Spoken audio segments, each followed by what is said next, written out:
Ya.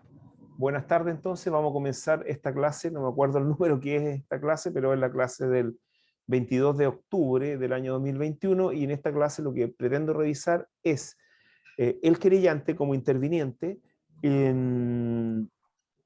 Y sería el último interviniente y ya empezar con el procedimiento penal, es decir, con el procedimiento ordinario. ¿Ok?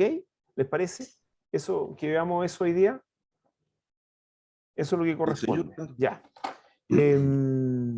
A ver, ustedes ya leyeron el rol del querellante, ¿no es cierto? Y ya hicimos comentarios en la clase pasada respecto al rol del querellante, así que vamos a avanzar en la reglamentación que existe respecto a la figura del querellante.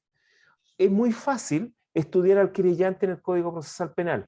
¿Por qué razón? Porque de los artículos que trata al querellante, que son los artículos 111 y siguientes del Código Procesal Penal, cada artículo con su epígrafe va tomando materias muy importantes y bien específicas respecto de la regulación del querellante. Entonces uno podría estudiar al querellante con el código al lado y con un blog y poniendo artículo 1 se refiere a tanto, porque está reglamentado de manera bien orgánica. Primero, el artículo 111 nos dice quién es el querellante, como ustedes lo pueden ver en el apunte, y el querellante es la víctima, el representante legal de la víctima o su heredero testamentario. Esas son las personas que pueden presentar querella. Ahora, ¿qué es lo que es la querella? La querella nosotros podríamos decir, por lo menos desde dos dimensiones, podríamos decir que la querella es un acto jurídico procesal ejercido por estas personas que ya hemos dicho, principalmente por la víctima, cuyo objetivo es, podríamos decir, activar una investigación, dar inicio a una investigación o dar inicio a la primera etapa del procedimiento, que es el procedimiento penal, o incluso ejercer los derechos que le concede la ley a las personas que se convierten en querellantes. ¿Ven? Un acto jurídico procesal, en donde se ejerce la acción penal pública, la privada, etc. Desde otra dimensión, el querellante o la querella es un escrito judicial, es un escrito en el cual estas personas que ya hemos dicho ejercen el derecho a plenitud respecto a la persecución penal eh, por parte del afectado por el delito. Es decir, podríamos tener esas dos dimensiones respecto a la querella. A ver, hay situaciones especiales también, como aparece en el apunte, respecto a ciertos querellantes. Porque si nos damos cuenta, la querella solamente puede ser presentada por el ofendido, es decir, por la persona que ha sido eh, directamente perjudicada por el hecho que reviste carácter de delito. Sin embargo, hay dos situaciones en las cuales ciertas personas que no son víctimas pueden ejercer la querella. Uno, son diversos organismos que en su ley orgánica tienen la posibilidad de querellarse. Por ejemplo, el Sename. Y también la otra situación es ciertos delitos respecto a los cuales hay una suerte de acción popular para querellarse, como son los delitos terroristas, lo que afecten garantías constitucionales y los que vayan contra la probidad pública. Cualquier persona, una fundación, podría querellarse en estos casos. Entonces, eso es respecto de quién es el querellante. Ahora, la oportunidad para presentar querella, cero problema, porque es la misma oportunidad que señalaba el Código de Procedimiento Penal antiguo para querellarse, que es durante la investigación, durante el sumario criminal antes, y en este caso, hasta el cierre de la investigación. Es decir, una querella puede abrir una investigación, como una querella también puede ser presentada dentro del periodo de investigación. Esto es bastante trascendente y eso está en el artículo 112. Ahora, si ustedes revisan el artículo 113, se van a dar cuenta que ahí están los requisitos de la querella. ¿Qué importancia tienen los requisitos de la querella?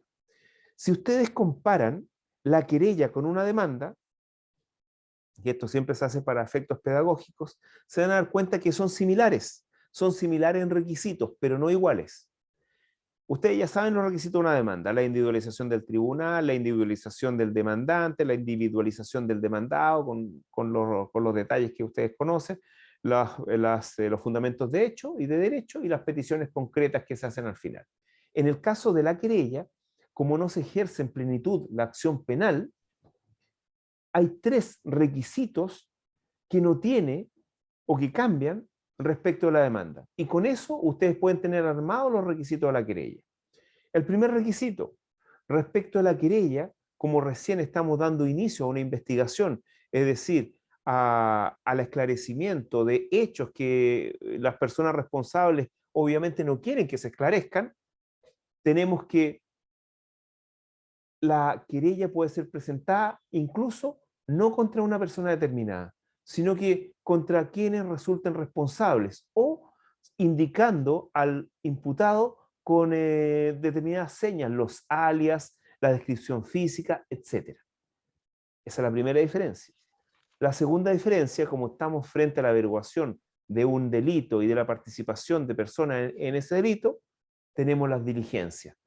Es necesario que en la querella se pidan que se realicen diligencias ante el Ministerio Público, es decir, el Ministerio Público como investiga, a él se le piden las diligencias. Y por último, en la descripción de los hechos, esperen un poquito, en la descripción de los hechos, no es la misma descripción de los hechos que en una demanda. Como queremos investigar, como queremos descubrir algo que muchas personas seguramente quieren ocultar, o que es muy difícil que se esclarezca, porque hay pocos medios de prueba, tenemos que señalar en la querella los hechos de la manera más circunstanciada, precisa y detallista posible. Así se dice que hay que describir el día, no solamente el día, la hora, las circunstancias de acaecimiento del hecho. Ya, don Roberto, cuénteme. Profesor, respecto de las diligencias, ¿esas se piden específicas? ¿Se pide un general que por favor se hagan diligencias? ¿O cómo se concreta eso en la práctica en el escrito de la Buena querella? pregunta, buena pregunta. En la práctica, en el escrito se concreta en un otro sí, en donde se solicitan que se realicen ciertas diligencias por el Ministerio Público. Y obviamente remitiendo la querella al Ministerio Público. No sé si le contesté la pregunta. Justo perdí la señal. ¿Ah? ¿Perdón?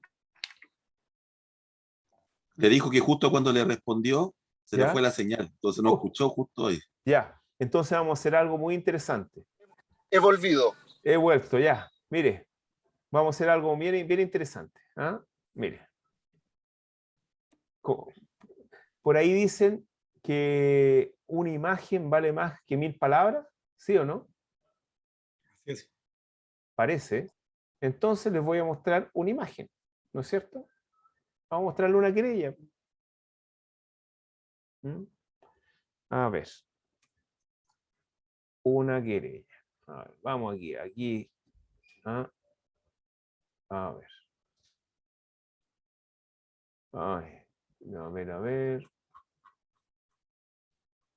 Una querella. A ver, vamos a mostrarle. Ya. A ver. Mire. Vamos a compartir la pantalla.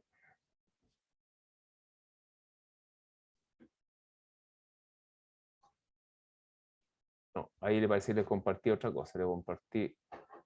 A ver, vamos a compartir la pantalla. A ver.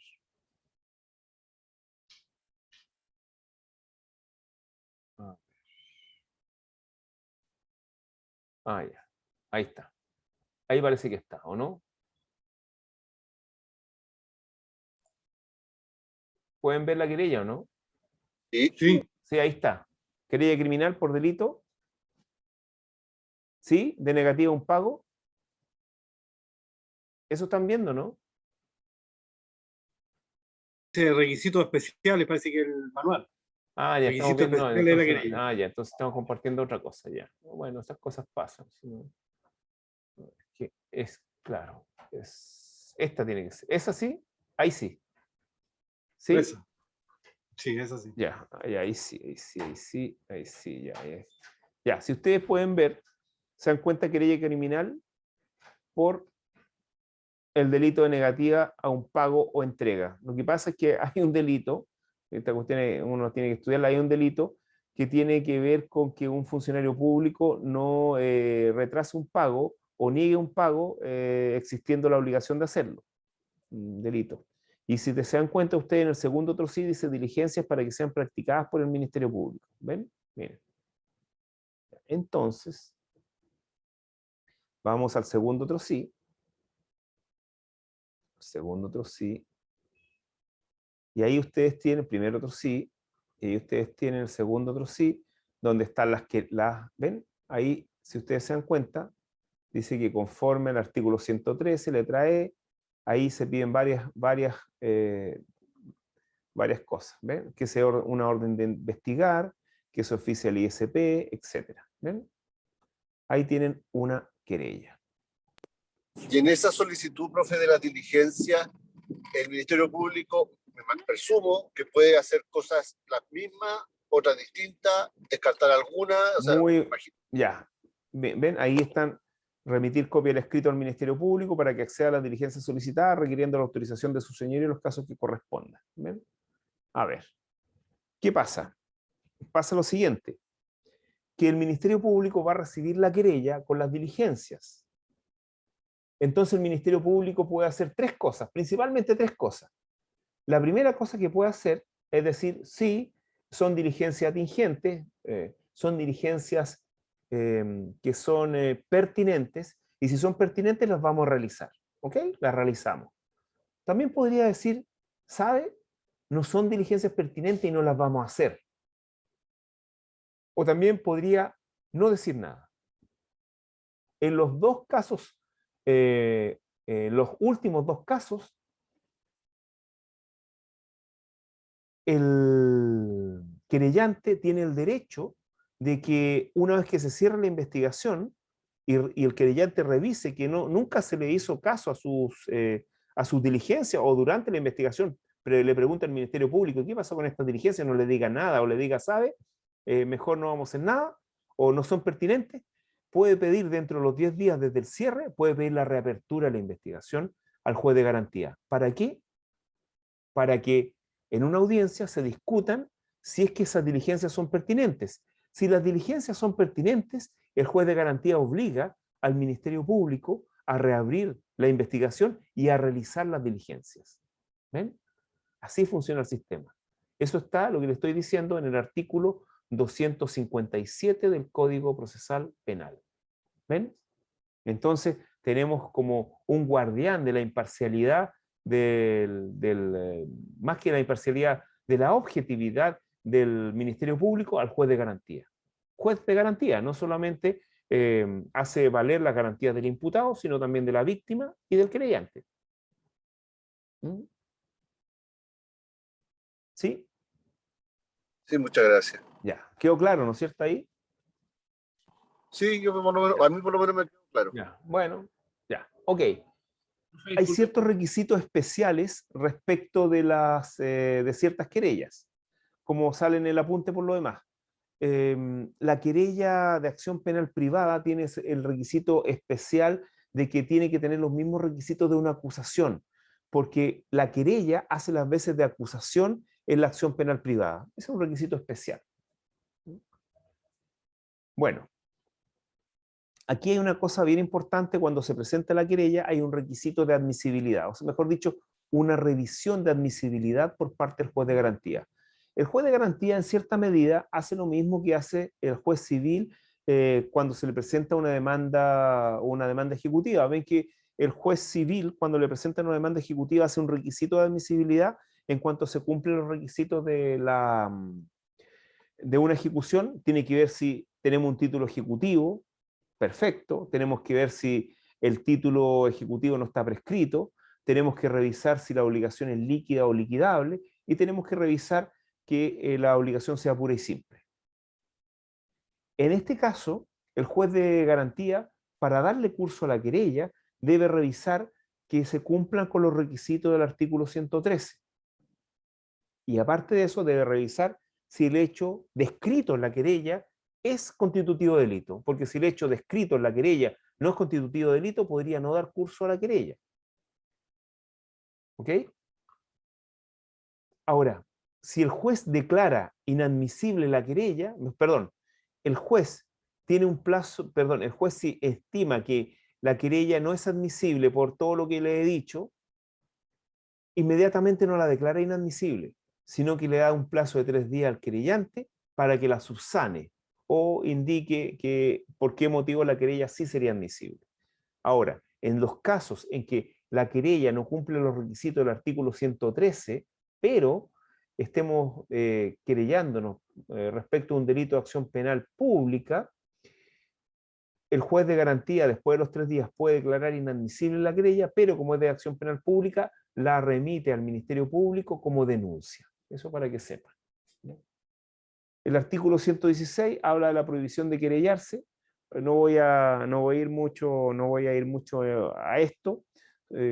Solamente hacerle un comentario que hay una reforma del año 2010 que permite querellarse a las personas que están vinculadas por vínculo sanguíneo o por matrimonio, cuando por delitos económicos, digamos por delitos patrimoniales, siempre y cuando la víctima tenga más de 60 años. Esto es el típico caso de los nietos, de los sobrinos que se quedan con las cosas de las personas adultas, los abuelos, los bisabuelos, los tíos abuelos, etc. Ya. Desistimiento de la querella es como el desistimiento de la demanda en la medida que el querellante va a perder todos los derechos que le da la querella y también tiene que responder de los perjuicios. Ya, lo que me interesa es el abandono de la querella al artículo 120.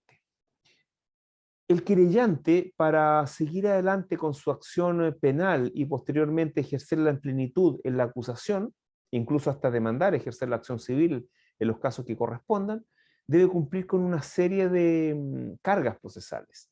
Esas cargas procesales están en el artículo 120. Si no se cumple con esas cargas procesales, que es más que nada sostener la querella, lo que va a pasar es que la querella, a petición de cualquiera de los intervinientes, incluso de oficio por parte del juez de garantía, esta es una de las pocas ocasiones en que el juez de garantía actúa de oficio, o incluso el Tribunal Oral en lo Penal, la puede declarar abandonada. ¿En qué casos? Primer caso, en el caso que se cierra la investigación y el querellante no se adhiere a la acusación o realiza una acusación particular. Se tiene por abandonada y pierde todos los derechos del querellante. Entre ellos, el derecho más importante, participar en el juicio oral. Segundo, en el caso que no asista a la audiencia preparatoria a juicio oral, también se entiende por abandonada la querella. Y en tercer lugar, si no concurre a las audiencias de juicio oral o la abandona, se ausenta sin motivo que pueda justificar. Se declara abandonada la querella. Ahora, hay una discusión, más que una discusión, hay una cosa interesante que yo les voy a plantear ahora. Así que atentos. A ver, ¿ustedes se acuerdan de la prescripción, de la institución de la prescripción?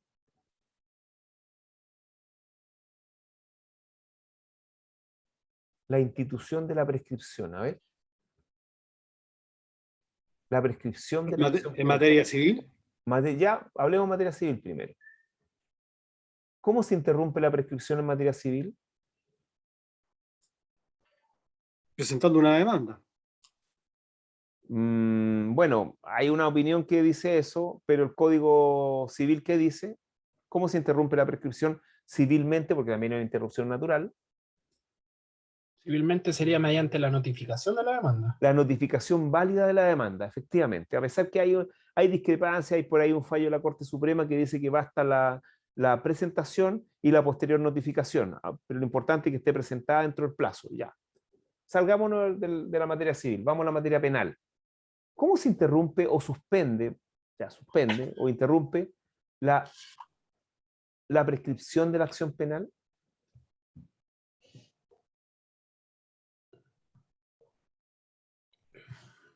¿Ustedes ya vieron derecho penal? A ver. Chuta, esto es re importante. Yo les voy a decir. Se supone que se suspende con la formalización de la investigación. se interrumpe cada vez que el imputado comete un nuevo delito. Y también se suspende con la interposición de la querella, porque el Código Penal es medio antiguo, entonces habla de que se ejerza la persecución del imputado. Está esto más bien referido al sistema penal antiguo, pero actualmente se le persigue también con una querella. Entonces, se podría suspender la prescripción de la acción penal con la presentación de la querella. ¿No es cierto? ¿Sí o no? Sí, señor. Sí, pues. ¿Y qué pasa si al querellante se le declara abandonada la querella? ¿No debería volver como a estado cero esa acción?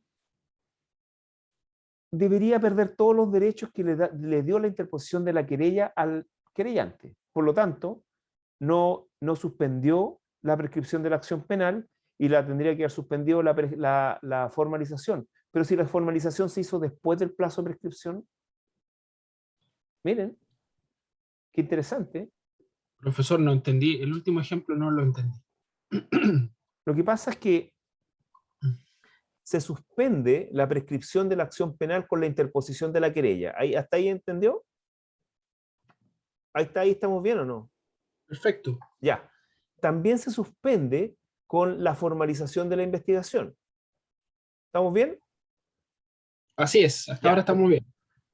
¿Qué pasa si se formalizó la investigación después de la prescripción? Después que pasó el plazo de prescripción. ¿Ya? Y solamente, en cambio la querella fue presentada dentro del plazo de prescripción, antes que prescribiera. ¿Ya? Esa es la situación. Sí. ¿Qué pasa si se declara abandonada la querella? La querella abandonada puede suspender el plazo de prescripción. Yo creo que no. Yo creo que no. No debería. Yo creo que no. Principio pro reo. Creo que no. Porque el código es bien claro que una vez que ha sido abandonada la querella, el querellante no puede hacer ni valer ninguno de sus derechos. Y uno de sus derechos era el derecho que le dio la presentación de la querella a que se suspenda la prescripción de la acción penal. Entonces, el único elemento que tendríamos para suspender la prescripción sería la formalización, pero la formalización se produjo después. Miren, interesante. Eso ya vamos a ver qué pasa con eso. Ya. Ya. Bueno, hemos visto al querellante. Terminamos de ver al querellante. ¿Alguna duda, alguna consulta respecto del querellante? Aparte de el rol del querellante en el proceso penal. Profe, una consulta respecto del querellante. ¿Ya? Esto es porque lo he visto en algunos juicios, que ¿Ya? cuando está el Ministerio Público le preguntan a los querellantes y los querellantes dicen, y ahí es donde viene mi duda, dicen que ellos se van a... ¿cómo es? Se adhieren. Se adhieren a la prueba del Ministerio Público. A la prueba, y incluso a la querella del Ministerio Público. Claro, claro, también. O sea, si es por eso, o sea, es poner un abogado y que se ponga ahí y diga, no, yo pienso lo mismo que él, es como eso, o sea, así de burdo podría llegar a ser. Bueno, lo que pasa es que usted tiene que ponerse tiene que ponerse en el papel del Ministerio Público, cómo funciona el sistema. Por regla general, yo diría, no sé, en un 70-80% de los casos, el Ministerio Público, cuando llega a un juicio, cuando acusa, cuando prepara el juicio, y después cuando hace el juicio, actúa como debe actuar, como la ley, con los derechos que la ley le otorga. Entonces el querellante, como usted leyó el documento, el rol del querellante en el proceso penal, es un control más. Muchas veces el querellante está de acuerdo con el Ministerio Público, por lo tanto se adhiere a la acusación. También podría acusar particularmente, teniendo como límite los hechos. Por ejemplo, en algún caso, por ejemplo, por ejemplo, un caso bien, bien sencillo. Si usted va caminando por la calle y tiene un altercado y ha tenido un altercado antes con otra persona y esa persona lo apuñala a la espalda, por la espalda. El Ministerio Público podría decir que ese es un homicidio simple, pero el querellante, que va a ser seguramente la familia de este occiso, va a decir que este es un homicidio calificado, es decir, un asesinato, porque hubo alevosía o premeditación. Pero el Ministerio Público dice que no, dice que es un homicidio simple. La diferencia son 5 años de pena. 10 años y un día tiene el homicidio simple y 15 y 1 tiene el homicidio calificado. Entonces el querellante va a querer los 15 y 1. Y ahí va a tener un caso en que el querellante no se va a adherir a la acusación, sino que va a acusar particularmente. ¿Ve? ¿Quién me está levantando la mano? Don Rolando. Yo, profesor, Dígame. quería hacer un comentario, no sé si me escucha bien. Yo lo escucho bien. Quería hacer un comentario respecto a lo que hablábamos hace unas clases atrás, Ya, en cuanto al rol del querellante y el rol de la víctima ya, en el proceso penal. Anoche, por circunstancias casi fortuitas, me tocó ver un programa de televisión de la periodista Patricia Matus, si yo no me también lo equivoco. vi. Yo también vi una parte de ese programa. Ese fue las personas que fueron encontradas quemadas en Y, la tienda Kaiser. Sí, sí, y se daba un poco lo que usted está señalando ahora, en ya. cuanto a que, por ejemplo, para la fiscalía, Ah, claro, claro, los efectivamente, sí. antecedentes apuntan a señalar que murieron en un incendio, Mm, pero hay antecedentes científicos que esa teoría se oponen a esa teoría. claro, y que te habrían tenido impactos de balísticos, eso habían dicho. Exactamente. Entonces, por Mm, ejemplo, sí, puede ser. Claro, señalaba a las víctimas que ellos le habían dicho en su momento, no se hagan parte, no sean creyentes, pero después llegó otro abogado y les dijo, creyémonos, hagámonos parte porque podemos, podemos ayudar en la investigación. O y sea, podemos solicitar diligencia para aclarar exactamente, los hechos, exactamente. justamente. Sí, Entonces me hacía un poco sentido esta diferencia que hay entre ser solo víctima y ser querellante en el proceso penal. Es mm, decir, tener una participación más o activa, menos activa en activa, el proceso. justamente, justamente. Ya, la otra persona que me preguntó, quedó más o menos claro que el querellante tiene también un papel importante, obviamente en casos donde hay un papel importante que jugar. Por ejemplo, en un homicidio hay papel importante que jugar, porque si el Ministerio Público muchas veces quiere, bueno, si estima que un homicidio simple, va a acusar por un homicidio simple, pero el querellante podría acusar particularmente y podría obtener una condena por homicidio calificado. Entonces, es bastante importante la actuación del querellante en los casos complejos. De hecho, acuérdense lo que pasó respecto a la corrupción de la farmacia. Si no fuera por los querellantes, no habrían habido condenas o esa suspensión se echó abajo. No sé si hubo condena realmente, pero hay una suspensión que se echó abajo, gracias al querellante. Entonces, el rol del querellante es muy importante en el proceso penal. Profesor, ¿Sí? una última consulta por lo menos por mi parte. En el caso del querellante, ¿cierto? Habla, no me acuerdo qué artículo, cuál es la prelación de los que pueden... Justamente. Esa prelación, a ver, la primera lectura que yo hice, que ahora me acordé, la primera lectura que yo hice es, o sea, si está muerta la víctima, pasa a la cónyuge, pero ¿qué pasa si la víctima está viva?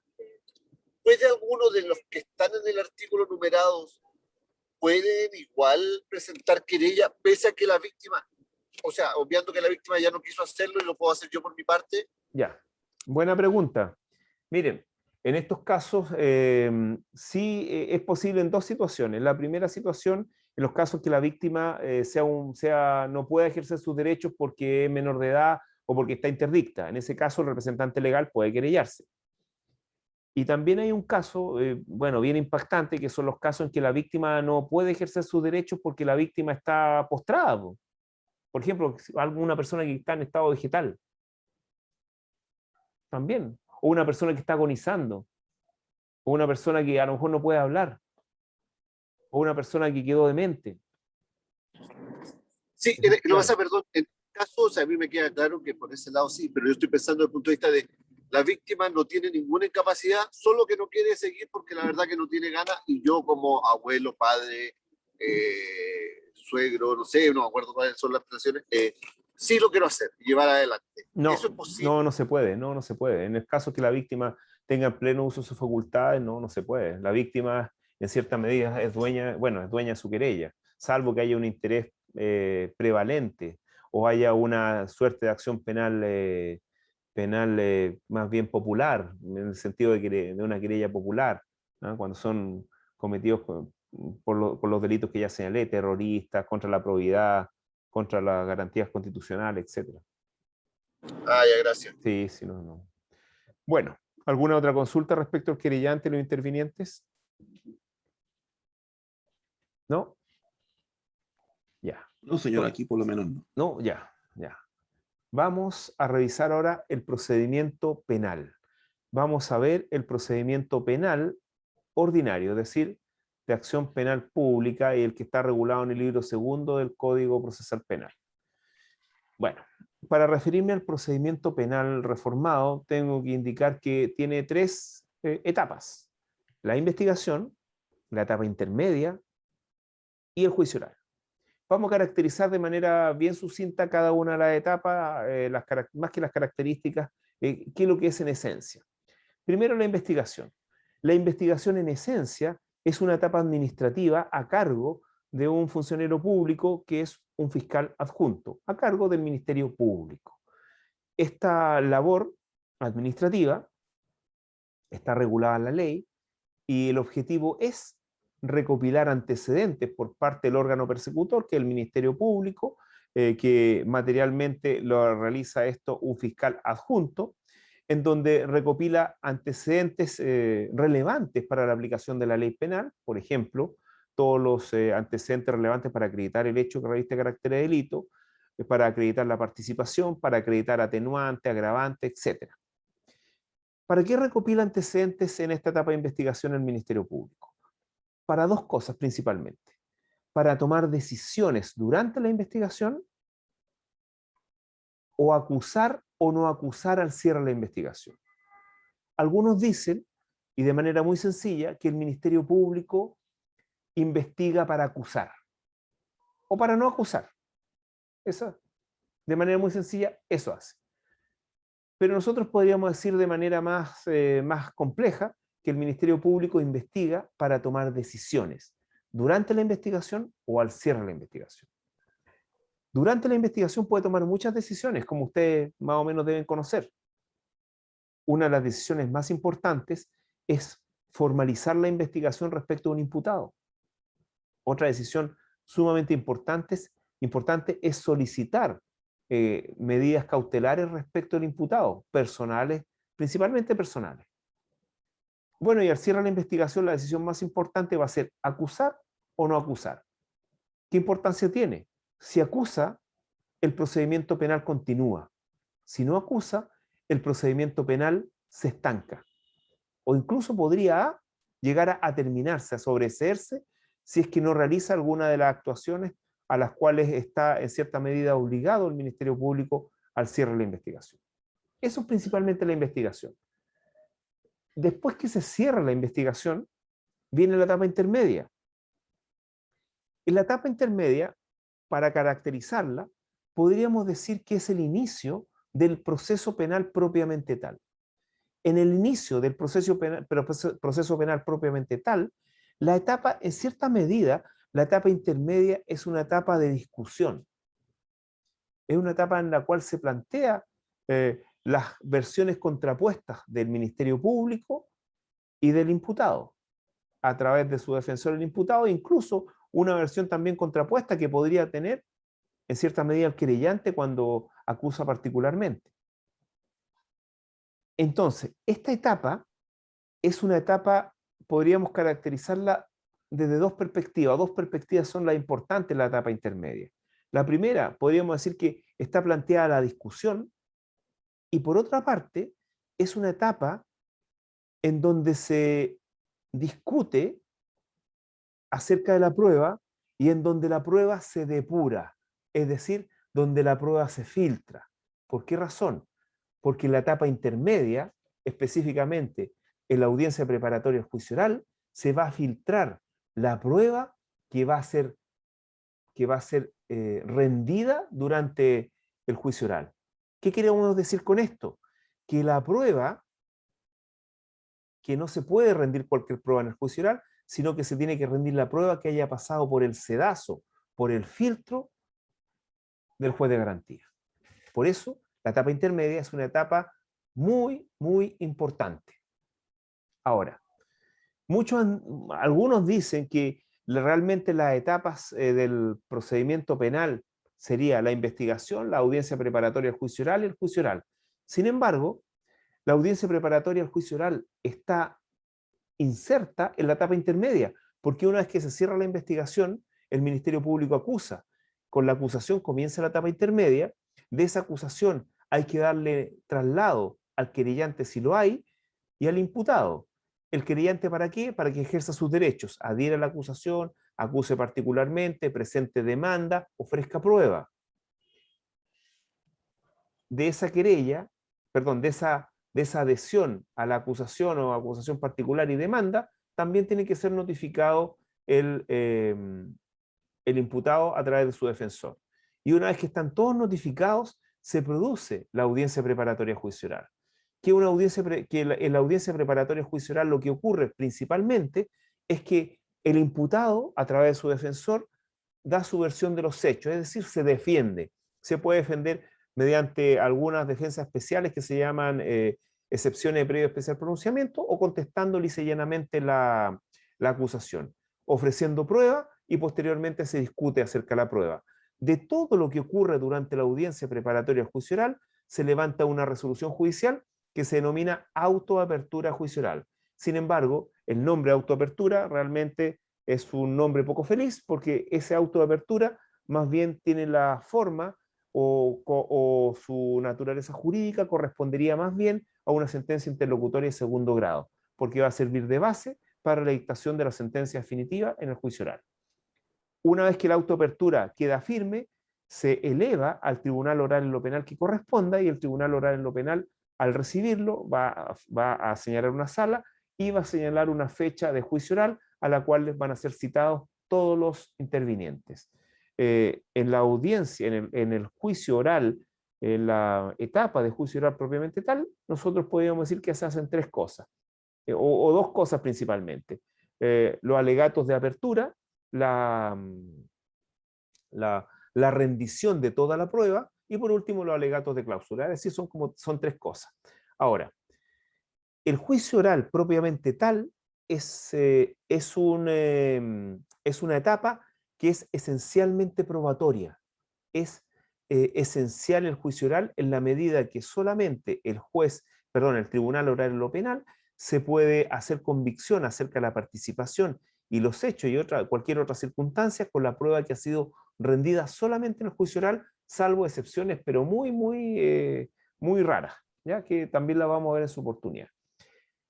Una vez que terminan los alegatos de clausura, que se ha rendido la prueba, se dan los alegatos de clausura, se declara cerrado el juicio oral y los jueces del tribunal oral en lo penal se retiran a deliberar.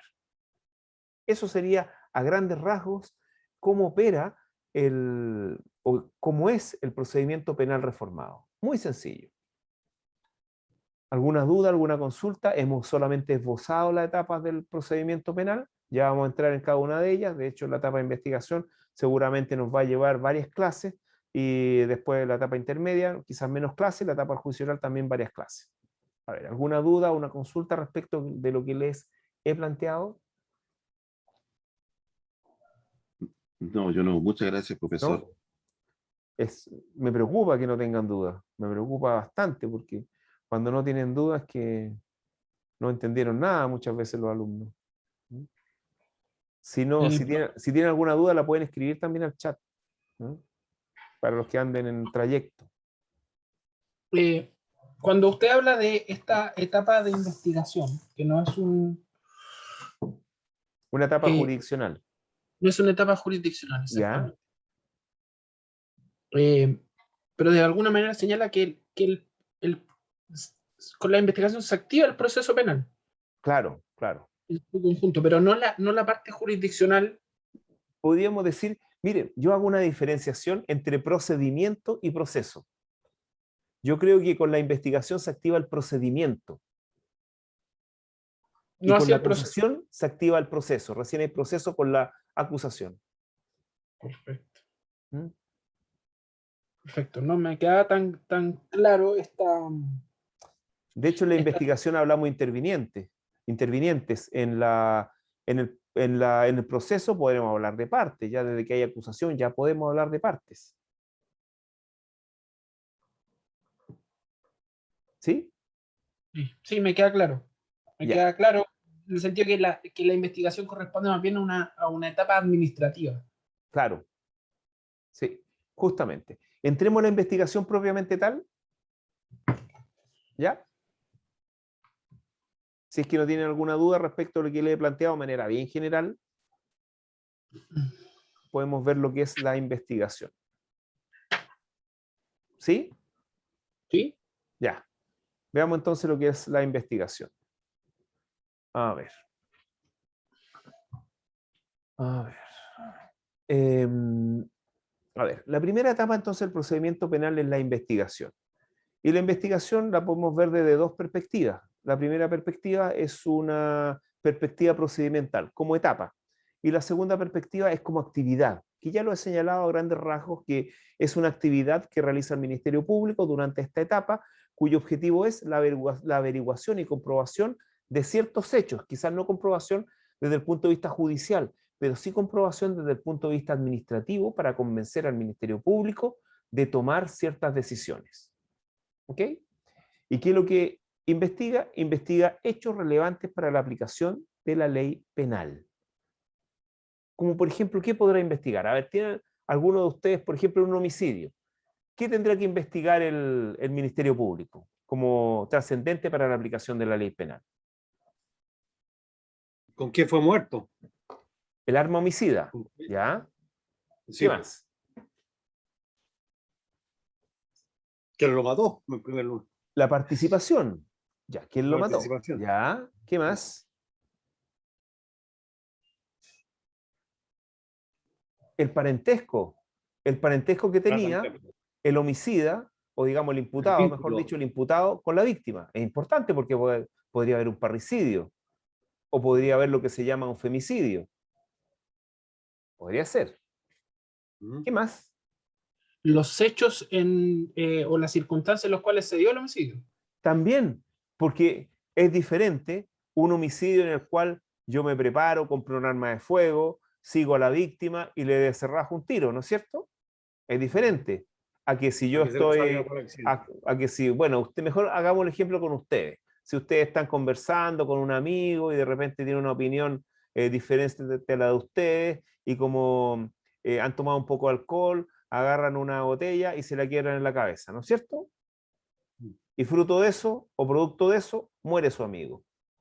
Las dos hechos son diferentes. ¿Sí o no? Sí. Homicidio simple, homicidio calificado. ¿No es cierto? Ya. Y si la defensa del imputado dice que el imputado está demente, ¿habrá que investigarlo? También. Es obligatorio por parte del Ministerio Público, por el principio de objetividad, de investigar esta situación. Ya. Creo que aquí quedado más o menos claro qué es lo que es la acusación y para qué y cómo, qué es lo que se investiga. Características de la acusación, de la investigación. Bueno, aquí hay varias características que yo he dado, que están en el apunte. Bueno, me voy a centrar en dos características. No, bueno, realmente todas son importantes, pero me voy a centrar en dos. La primera, que esta actividad de investigación que se realiza durante esta etapa de investigación es preferentemente hecha por el Ministerio Público. Sin embargo, no es privativo del Ministerio Público. Los intervinientes también pueden hacer investigaciones privadas. De hecho, ustedes me imagino que han visto varias series norteamericanas en donde generalmente el abogado defensor trabaja con un investigador privado y que el investigador privado generalmente fue un ex policía y le junta material y después y se lo presenta al fiscal. ¿Sí? ¿No han visto esa serie? Porque hay incluso hasta una serie nueva. Está la serie esta, Mejor llama a Saúl. Podríamos poner esa serie. Podríamos ver cuando el abogado, este abogado, se conversa con, con el detective que tiene para que le investigue las cosas. ¿Mm? Entonces no es privativa, eso es lo primero. Lo segundo importante es que la investigación tiene una clasificación que es sumamente trascendente por los efectos jurídicos que produce. La clasificación es la siguiente. Se clasifica en formalizada y deformalizada. ¿Qué importancia tiene esta clasificación de la investigación? La importancia que tiene es la siguiente, que la investigación formalizada, perdón, la deformalizada primero. La deformalizada implica en que no ha habido formalización de la investigación. Es decir, el Ministerio Público no ha citado, no ha pedido una audiencia judicial en la cual vaya a expresar los hechos al imputado respecto a los cuales está siendo investigado. No ha hecho esa petición al juez de garantía. ¿Qué importancia tiene? Que la investigación deformalizada, en esta investigación no tiene plazo de duración. Es decir, el Ministerio Público podría investigar para siempre, en teoría, siempre, sin límite de tiempo. Esa es una cosa importante. La segunda cosa importante es que si no hay formalización de la investigación, no se pueden pedir medidas cautelares, sobre todo personales específicamente. Es decir, no podemos pedir prisión preventiva, no podemos pedir que el imputado esté privado de libertad en su casa, no podemos pedir que el imputado se presente constantemente a la comisaría, no podemos pedir que el imputado no salga del país. Entonces, cuando es deformalizada no se puede hacer eso, pero cuando es formalizada, ahí ocurren varias situaciones. La primera es que hay un plazo máximo de 2 años que puede ser reducido por el juez de manera en una resolución judicial. Y la otra es que se pueden pedir medidas cautelares personales. Puede quedar en prisión preventiva el imputado. Y otras consecuencias más que no es del caso verlas porque lo vamos a ver cuando veamos la formalización de la investigación. Don Roberto, dígame. Profesor, viene siendo, las medidas cautelares no corresponden mientras no haya formalización, pero sí pueden haber medidas prejudiciales. No, no hay medidas prejudiciales en este caso. Eso sí, eso sí que se pueden pedir medidas cautelares reales, y ahí hay jurisprudencia bastante abundante, que pueden haber medidas cautelares reales sin formalización. Eso sí. Entonces la figura de cuando, por ejemplo, se hace una intervención de un teléfono para los narcos o cualquier otra cuestión, mismos carabineros que robaron una cantidad increíble, ¿esas son qué clase de medidas? A ver, ¿cómo? Cuando se pide la intervención de un teléfono, Ya, el tipo no sabe que lo están investigando, sí, efectivamente. o la mujer, no sabe. Sí, Entonces, y no ha sido, por tanto, no ha sido formalizado. claro, claro. Entonces, esa Ya, le voy a medida explicar. Le voy a Ya, explicar. por favor. Lo que pasa es que eso no es una medida cautelar. Eso es una diligencia de investigación. Para ciertas diligencias de investigación hay que pedir autorización judicial, el artículo 9 del Código Procesal Penal, la autorización judicial previa. Y justamente la intervención de comunicaciones está reglada en el Código Procesal Penal. ¿Mm? Está, me parece, en el artículo, a ver, está reglada en el artículo 222 del Código, 222 y siguientes del Código Procesal Penal. No a cualquier persona le pueden intervenir sus comunicaciones, no estoy hablando solamente del teléfono, correo electrónico, WhatsApp, lo que usted, no sé, Twitter, Instagram, lo que sea. en ciertos casos y previo a la formalización, el juez de garantía puede dar la autorización al Ministerio Público para que se intervenga en las comunicaciones. ¿Cómo? Hay una reglamentación bien precisa. Principalmente, tienen que ser delitos en los cuales tenga una pena asignada de 5 años y un día para adelante, es decir, estamos hablando de crímenes. A usted, si comete un delito o ha cometido un delito o está cometiendo un delito que no tiene una pena tan alta, no le pueden intervenir los medios de comunicación. Y hay delitos específicos, como por ejemplo la pornografía infantil, que obviamente hay que intervenir los medios de comunicación, y también el narcotráfico. También los delitos vinculados al narcotráfico, también se puede intervenir las comunicaciones. Y hay reglas especiales respecto al defensor, etc. Pero eso no son medidas cautelares, son diligencias de investigación. Investigación, perfecto, muchas gracias. Y lo vamos a ver en su momento, así que no se preocupe. Ya. Bueno, me voy a referir a algo específico, bien especial, que es que la investigación, ustedes saben que la investigación, bueno, el sistema antiguo, ustedes saben que el sumario era secreto, lo cual era una aberración, porque, claro, está bien que sea secreto para el resto de las personas, pero no secreto para quien se tiene que defender, o sea, es realmente una aberración. Actualmente las investigaciones, podríamos decir que hay un secreto, pero restringido o más bien limitado, por una razón bien especial. A ver, ¿cómo opera esto? Primero, los intervinientes tienen derecho a saber y a tener el contenido de la carpeta de investigación del Ministerio Público. Eso es evidente. Para ejercer sus derechos, tienen que tener acceso a la investigación. El resto de la gente, el resto de las personas, no. No es pública la investigación para el resto de las personas, para quienes no son intervinientes. Hay un libro de un autor que se llama Las miserias del proceso penal. Me parece que es Piero Calamandrei, ¿no?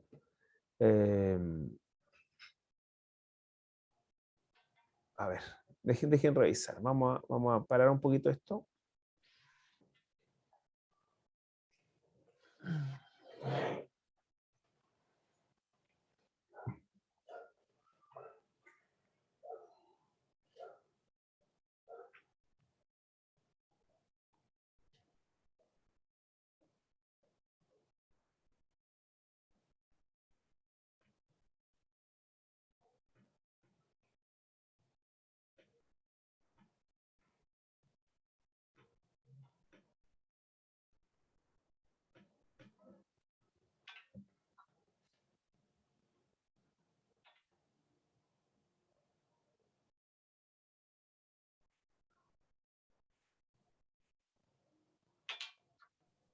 Ya, me equivoqué. Bueno, pero estaba cerca. Francesco Carneluti, Las miserias del proceso penal. Un libro bastante interesante que leí hace como 2 años. Y me llamó la atención una parte bien interesante que tenía que ver con la investigación penal.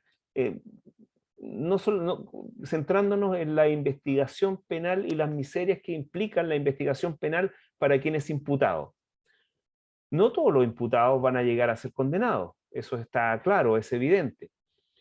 Pero lo que pasa es que cuando una persona es imputada, tenemos a la policía, tenemos el Ministerio Público, tenemos a la víctima que se siente, o que siente que esta persona, siente, sobre todo la víctima siente, pero no sabe, que es culpable.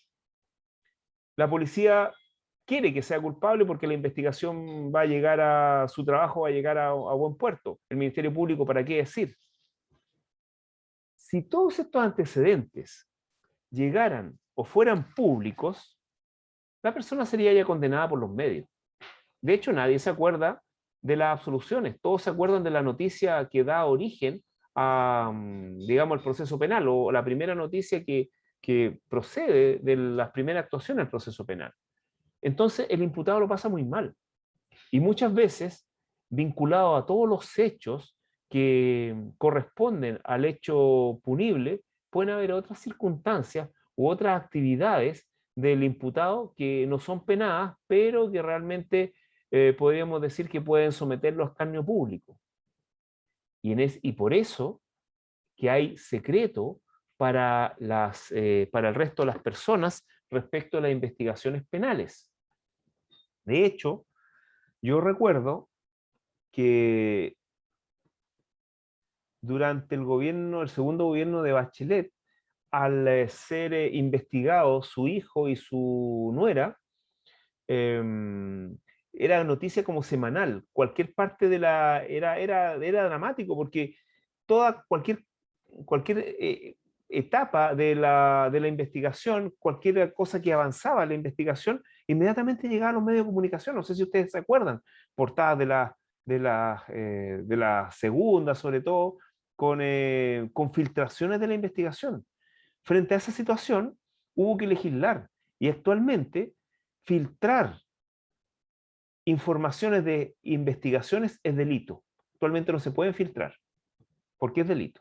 Los intervinientes no pueden filtrar cosas de la investigación porque es delito. ¿Ven? Entonces es una de las formas de proteger la intimidad del imputado. Si el imputado está siendo investigado y no por eso va a ser sometido al escarnio público. ¿Sí? Sí, señor. No obstante eso, de todas formas, en investigaciones complejas, el Ministerio Público puede decretar secreto para todos, incluso para todos los intervinientes de la investigación. De esa resolución administrativa se puede reclamar, obviamente, al juez de garantía. Y el juez de garantía podrá mantenerla durante 60 días renovable. Pero no puede permanecer en secreto la investigación para los intervinientes por más tiempo que el que señala la ley y el que designe el juez de garantía. ¿Sí? ¿Sí o no? Sí, señor.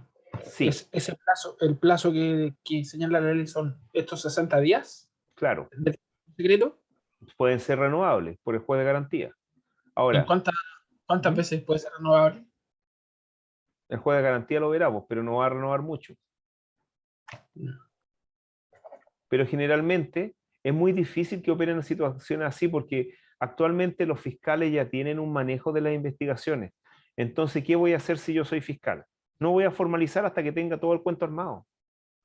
Hasta que tenga todo más o menos claro, ahí recién formalizo. ¿Por qué? Porque al momento de formalizar, la defensa me va a pedir plazo de investigación. Entonces yo más o menos tengo que avanzar lo más posible en la investigación de formalizada. Salvo cuando yo sepa qué voy a hacer con el imputado inmediatamente. Por ejemplo, en las causas de violencia intrafamiliar. Cuando el imputado, generalmente el hombre, pero también hay mujeres, que es imputado, entonces queda detenido, al día siguiente en la audiencia, y el fiscal se encuentra que no hay antecedentes penales, bueno, lo suspende condicionalmente y le da un año de alejamiento. Y esa es la condición, y se acabó. Lo formalizo inmediatamente y le doy la suspensión condicional. Porque yo sé lo que voy a hacer con el imputado. Pero cuando no sé lo que voy a hacer con el imputado es complejo. Es bien complejo. Para el Ministerio Público, por lo menos. Bueno, ¿alguna duda, alguna consulta hasta ahora? ¿No? Ahora todo claro, profesor. Qué bueno. Ya. Vamos a hacer un alto de 15 minutos y vamos a continuar con la investigación propiamente tal. Vamos a ver cómo se inicia, ¿ya? Así que Gracias. Bien, señor. Gracias. vamos a parar vamos a pausar la grabación, ¿ya? Bueno, entonces vamos a seguir con esta parte del curso referente a la investigación. Sí, veamos la investigación cómo se inicia. Bueno, se puede iniciar de tres formas. Se puede iniciar de oficio, se puede iniciar por denuncia, se puede iniciar por querella. Esas son las fórmulas de inicio de una investigación. Primero, vamos a esto de que se inicie de oficio. Cuando hablamos que se inicie de oficio, estamos diciendo que el Ministerio Público, en uso de sus atribuciones, sin que medie una actividad formal de de la víctima, o ya sea que se querelle, etcétera, da inicio a la investigación. ¿Cómo es esto? Esto ocurre cuando el Ministerio Público llegan noticias al Ministerio Público de la ocurrencia de un hecho que podría revestir o que reviste, de hecho, caracteres de delito. Han ocurrido casos muy emblemáticos en este sentido. Me parece fue el año 2018, hubo una serie de reportajes en un periódico, un día sábado, una revista de un día sábado, en donde se dieron a conocer relatos de actrices que se habrían cometido delitos sexuales respecto de ellas, y que aparecían imputando en primer término a un director de cine y en segundo lugar en otro reportaje a un director de televisión. Ustedes han de saber que ahí no me dio ninguna denuncia, no hubo ninguna querella, y el Ministerio Público de oficio abrió la investigación penal. Luego de la apertura de esta investigación se sumaron algunas querellas al respecto, ¿no? Pero ahí tienen un caso en que de oficio actuó el Ministerio Público. Bueno,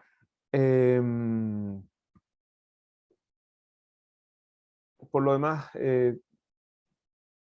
también, bueno, en segundo término tenemos la denuncia.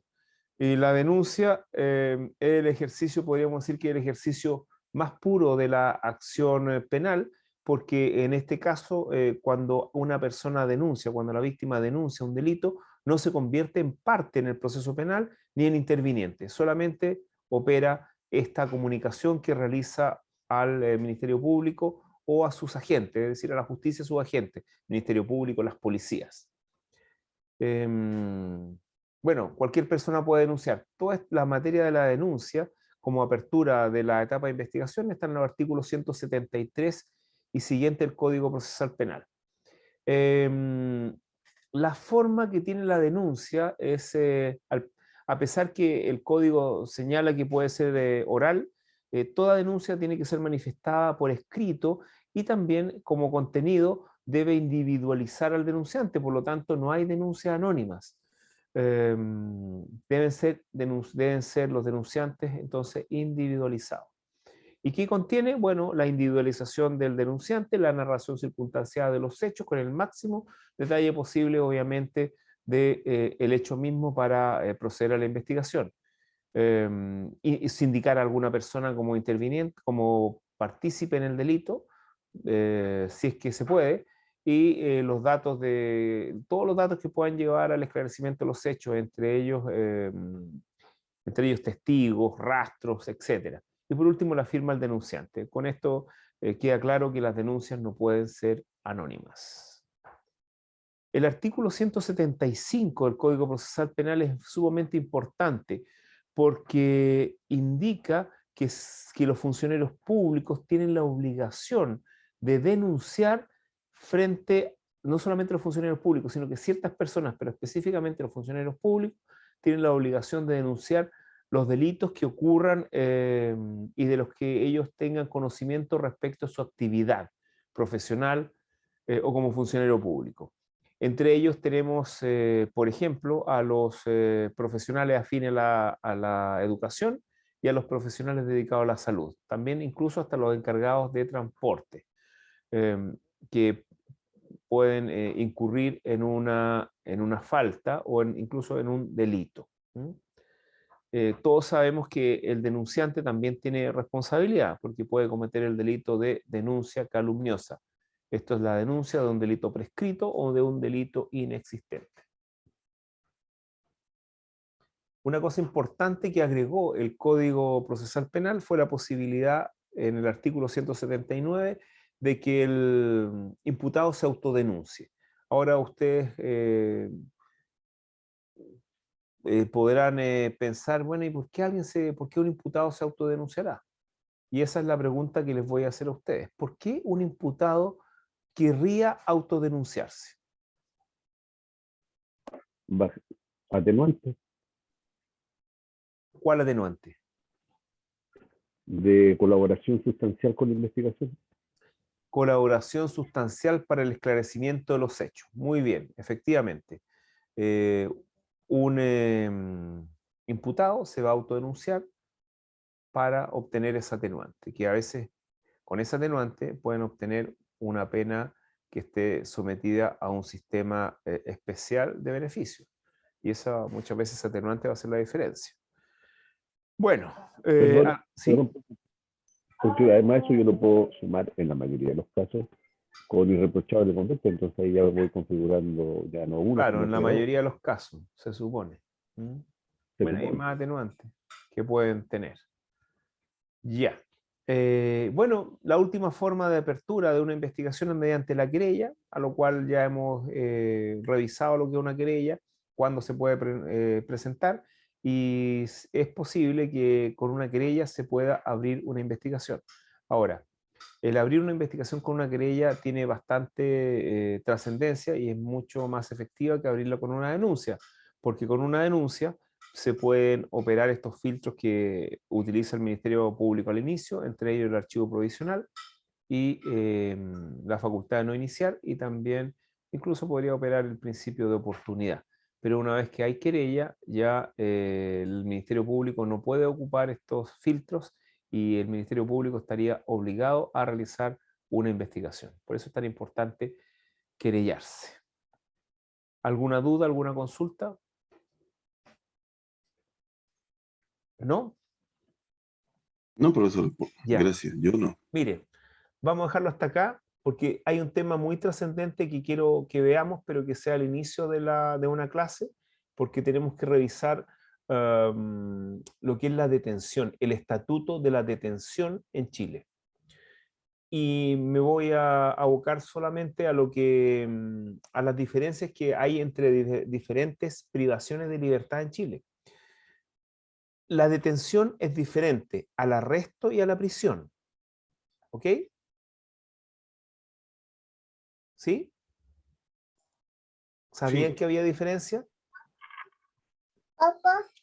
Ya. Las diferencias son las siguientes. La detención es la privación de libertad de una persona con el solo efecto de que sea puesto a disposición del tribunal competente. Esa es la detención. Principalmente un tribunal con competencia penal. Esa es la detención. El arresto. El arresto es una medida de presión para que una persona, que no siempre es un imputado, pueda realice una actividad procesal a la cual está obligada, como por ejemplo un testigo. Un testigo está obligado a presentarse a declarar. Si no se presenta a declarar, puede ser arrestado para declarar.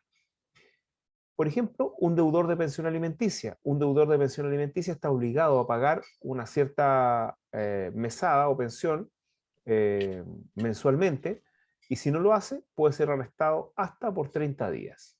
Eso es para que cumpla con su obligación alimenticia. Y la prisión.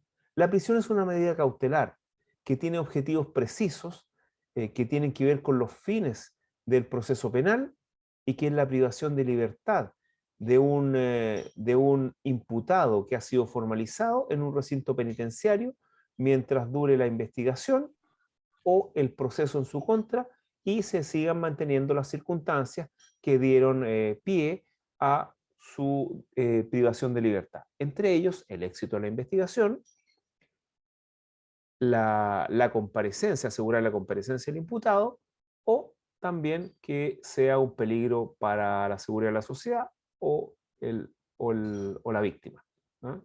Que la libertad del imputado sea un peligro para eso. ¿Quién me levantó la mano? Don Roberto.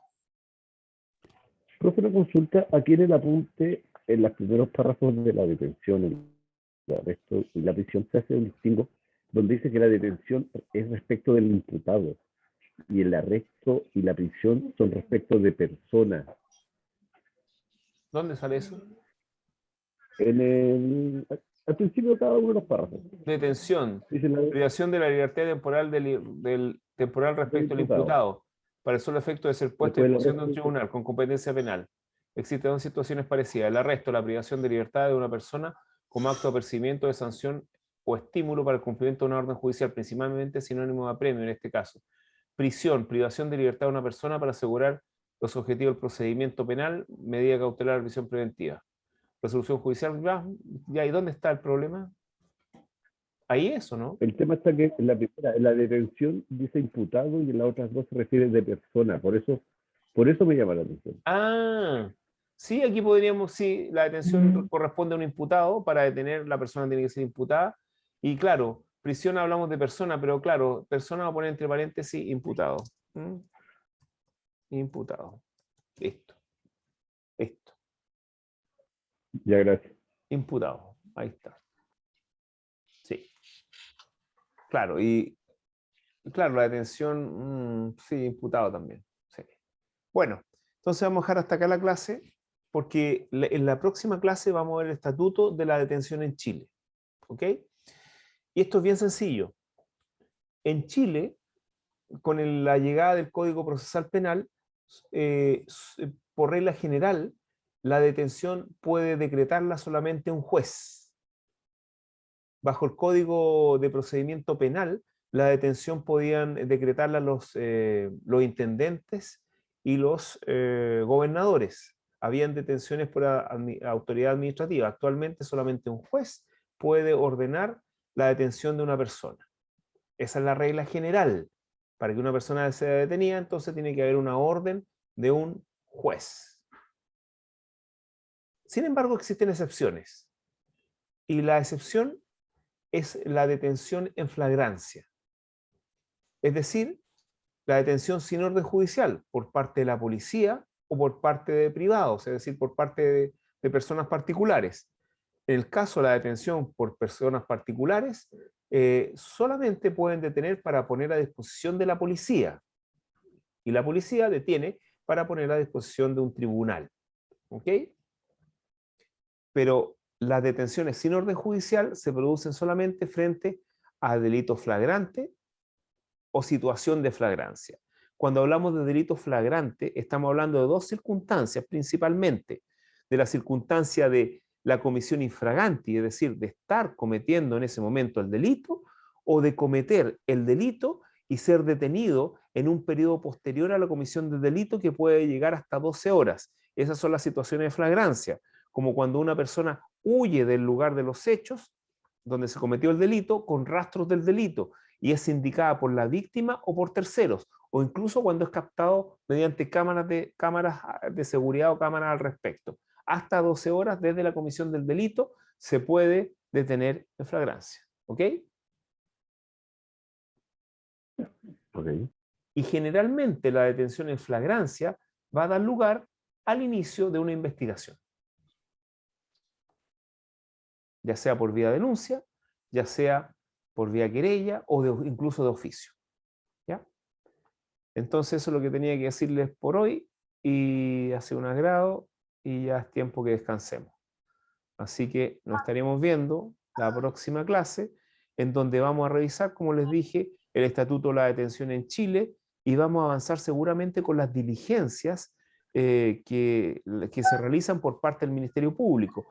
Vamos a ver que hay unas diligencias que el Ministerio Público ordena a las policías que se realicen, y en ese caso la policía tiene